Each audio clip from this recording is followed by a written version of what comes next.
Oh my gosh, I'm sitting here with Dame Valerie Adams in the flesh, and it's just, yeah, thank you so much for giving us this opportunity. I mean, for 5:31 PIN Pacific mornings. Valerie, you know, I got to watch a piece of the doco, well, the whole thing. Yeah.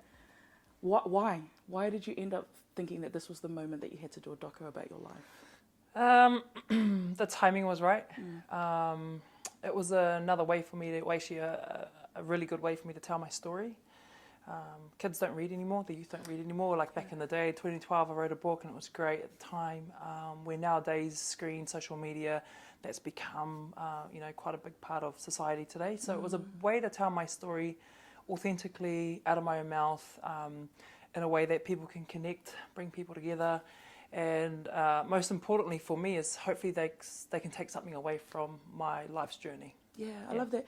I mean, look, congratulations on the actual doco. Thank you. Beautifully put together, laced with, of course, your stories of when you were young, what you went through. I mean, could you maybe take us back a little bit? I mean, there was a lot that you pay homage to your success because of your mum. Yeah. And, you know, for all of us, I just recently lost my mum. Yeah. And I understand that grief can really change a person. Yeah, absolutely. I mean, I suppose when you became the full-time carer for mum, what was that like? I guess it's very difficult as a youngster, you know, but in the Pacific culture, especially in Tongan culture, it's an expectation. It's not even like a choice, really. It's an expectation that you take care of your loved ones. And, you know, with my mum, I needed to make sure that her dignity was intact. That, you know, it was my responsibility to take care of her, all the bathing and all the rest of it, because, you know, it's the part of growing up. It was just what was expected of you. And you learn to grow up pretty quickly. Losing my mum at 15 was a very difficult time in my life. And it was one that really changed my life for the better. But it could have gone either way, you know, don't get me wrong. You know, with a lot of pressures from families and society in general. You know, I grew up in South Auckland.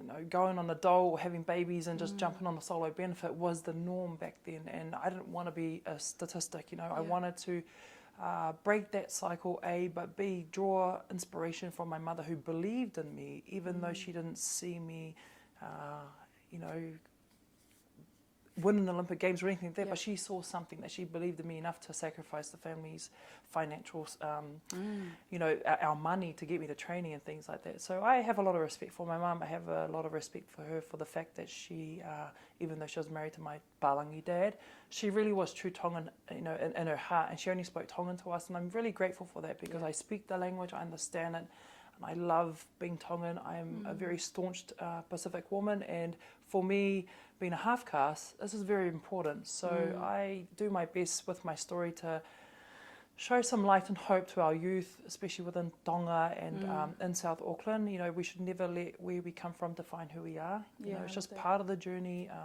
But it doesn't matter where you come from. You know, you can still make it if you really put your heart and soul into it. Look, I must say we're around about the same age. I when I watched the doco, you know, it's that whole thing. You know, when the first time you picked up a shot put. And I was thinking, remember back to the days I only went and did shot put and discus just to have a day off school. But, but for you, see, that's the thing. It's like for you, you actually found your thing. I don't think you said that you never thought this was it. No, not at all, because basketball was our thing. I was 6 foot the age of 12. My sisters played basketball. My family, most of them, all of them play basketball. So that was a sport that was, and athletics is not a sport that's very common or even quite a thing in South Auckland, right? It was all the team sports, rugby, netball, basketball, because that's where we all mates are at. But shot putting came to me. I fell in love with it. I love the fact that it was individual. You know, I was fully responsible for my results and how I performed that training, but it was also came in a time where I needed something to help me grieve the loss of mum. And you know, having the moments of watching the opening ceremony of the Olympic Games in Sydney the day before she passed away, really, that was when the dream was born, and that's when it came into fruition mentally, not knowing full well that the very next day my life would be changed forever. But you know, as hard as that journey was, and as you know, the many obstacles and trauma I'd been throughout my life, I really take a lot of inspiration and love and comfort from that very moment I was able to share with my mum in the hospital, in the hospice, to the very end. Wow. I mean, take us back, because I mean, this would have been your 5th Olympic, having to, and I mean, that's a feat in itself. And you know, when I watched the doco, you were talking about the journey of having to leave your kids behind, you know, leave of course your husband behind, and take on something that maybe a lot of people were thinking, probably not going to do too well. Yeah. I mean, to have to carry that around with you and then just still have to keep going and being like, no, I think I have maybe a possibility of maybe even making the podium. Yeah. What was that like for you? Listen, I don't take no for an answer, you know, and I'm one of these real stubborn people that if I set my mind to something, I'm going to go with it, you know, wholeheartedly, with all my heart and soul, and I ain't going to let anybody else dictate or tell me when I need to retire, when, you know, etc. Because at the end of the day, you need to take full control and full responsibility for your own actions and the way you perform and the way you hold yourself publicly. Yeah. I knew there was a lot of stigma around leaving my kids. The mum guilt that, oh, you shouldn't go, they grow so quickly, and then the what if I didn't perform well, what if this, that and the other. But I had faith, I had the drive and the passion, so why should I give that drive and passion up to continue to live my career just because I'm a mum? Being a mum doesn't mean it's the end of the world or the end of your career, and I think within the Pacific culture there is an expectation that when you have kids you stay home, like that's your job, is to be a mum and be a wife and that's it. No honey, not in this lifetime. Society today has changed, and I think we need to encourage our young women, because to some extent that actually gets them scared or makes them scared to have children because of the expectation that they're going to have babies. Oh, you have to stay home. It's like, no, honey, like that. Like we need to change that. We need to change the way the older generation thinks about that, but also give confidence and empower our young women and our young mums out there to actually, hey, you can actually do this and do that. You know, all you're doing is filling your cup up as a person, as a mum, as a career woman, and also filling your cup up as a wife as well, because it's important to have that. You should continue to love and value yourself, because if you do, you'll become a better mother and a better person for it. Where, as we all know, mums and gets forgotten in the bigger picture. Yeah. That's a yes and amen to me. Thank you very much. I absolutely agree with that. I have to ask though, you know, when you were at the Olympics and then you only just got the silver medal, then all of a sudden you were told, actually, you've gotten the gold medal now. I mean, were you low key like mad that it happened that way? Mad is a very nice word. I used a lot more colourful words. But it was, you know, one of those experiences where at the back of your mind you knew it was happening, but it doesn't matter because I had no control about what she was doing. All I had control over was what I was doing. And obviously the lead up to the Olympic Games in itself, not being entered into the Olympics, that was totally out of my control. The only thing I could control was how I dealt with the situation. It was awful. I'd moved to Switzerland for 2 years for this very moment. I, you know, basically left my family here. I'd been through a divorce. Like I was all gearing up for this one moment. And to have that nearly taken away from me, I wasn't going to let it be taken away from me, but what I was going to do was give it my best shot. So even on the day of the competition, winning the silver medal on the day, it was further than what I threw in Beijing to win the Olympic Games. The backlash from that performance was very difficult to deal with here publicly and in the media, because all of a sudden it was a disappointment to the nation, like I should have won the gold medal, yada, yada, yada. But then 7 days later, let me tell you something, I was the national hero, which mentally was very hard to deal with, because they put you up on a pedestal. And I love this country with my heart and soul, but we have a problem with tall poppy syndrome, where they build you up and then they're quite happy to shoot you back down, you know, like they want you up there but not too high. And that was really difficult to deal with mentally, because all of a sudden I just wasted my coach. I moved to Switzerland for 2 years. I wasted my coach's time, who really believed in me. I didn't perform up to standard. Like I was at the best shape of my life. Like I was killing it. Wow.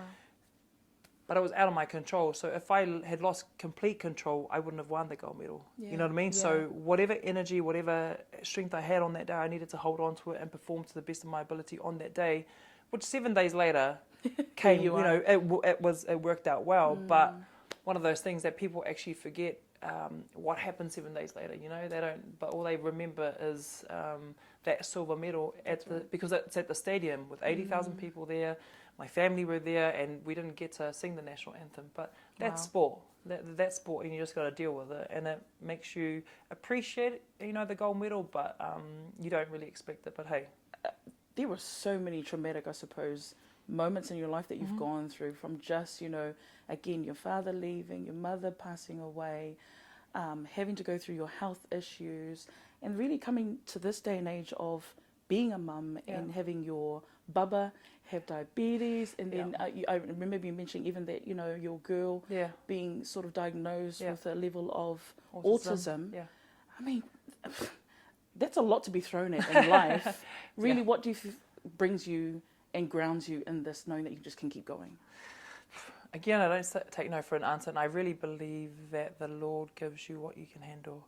I don't know what it is, but I just feel like it's just one after the other, you know, bang, bang, bang, bang, from, you know, mom dying, you know, stepdad kicking me out to, you know, IVF and divorce and children with diabetes, with their special needs, etc. I really believe, like, he's handing me things he knows I could handle, even though it pushes me to the bitter edge of my being and of my mental health. Like, it really pushes the edge. But, you know, my kids, I'm so grateful for them. Like, I had to fight to have them both via IVF. Again, another subject which is quite taboo within the Pacific culture, because, you know, if you don't have kids, you know, oh, what did you do? Maybe your parents did something, or you're being cursed and all this bullshit. That's not the reality. The reality is people just have health issues. The reality is there is help out there, so we just need to encourage young couples to go and seek help. Yes. So for me, I'm very blessed to, I shouldn't say I want all these challenges, but this is what I've been dealt with, and I will put my best foot forward to deal with it as best as possible. So for me, it's about empowerment and being a great example of role model for my babies now. Absolutely. And to make sure that they live happy lives, but also are kind human beings. I know there's a lot of pressure already put on the poor little sods. You know, when someone says to my son, he's like, hey, you're going to break mummy's record. I said, oh, he needs to wipe his ass and change his nappy before we can get there. Like, let the child be a child for now, you know, because my dreams are my dreams, and I will live my dreams. My kids will make their own dreams, and I will be at the back of them, supporting them, whatever they decide to do. Love it. What really ultimately do you want anyone, if they see the doco, to take away from it? What's your message? My message, really, for me, it's about, you know, sports people or celebrity or whatever pedestal people put us on. Life is not as it seems by the media, etc. This is reality. What you see is reality. It's raw, it's authentic, it's transparent.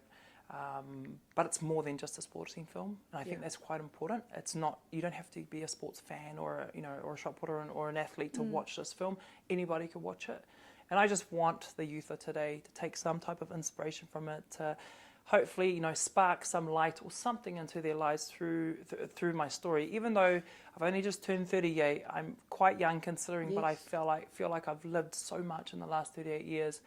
And who knows what the next 38 years will bring, but for now it's enjoying this moment, but sharing my story with the rest of Aotearoa in a very special way, which I'm grateful for the directors and the producers and everybody who's worked on the film. They've done an amazing job, but incorporating my culture with the, you know, my mum's favourite Tongan hymn, you know, there to the Tongan, there was a Ma'ulu group, there's a Punake who actually did the help do the music for it. For me, that's who I am. So it's really special to share this with the rest of New Zealand. But I just hope people have a laugh, have a cry, have a laugh again, but come on with me on my journey when they watch it. How's it been, though, with your family? Because obviously, you know, us Tongans, and then there's other people who probably start claiming that you're their cousin and all of that. But that you want to maybe say to our listeners this morning? Yes, you know, we all know them Tongans. They want to be cousins with everybody. You know, it's this morning, really, to all the listeners who are listening, you know that you are valued, know that you are loved, know that you are worth it. Don't let anybody else tell you otherwise, but also believe in yourself. You know, set your goals, work hard for them, because at the end of the day, you are responsible for your own destiny.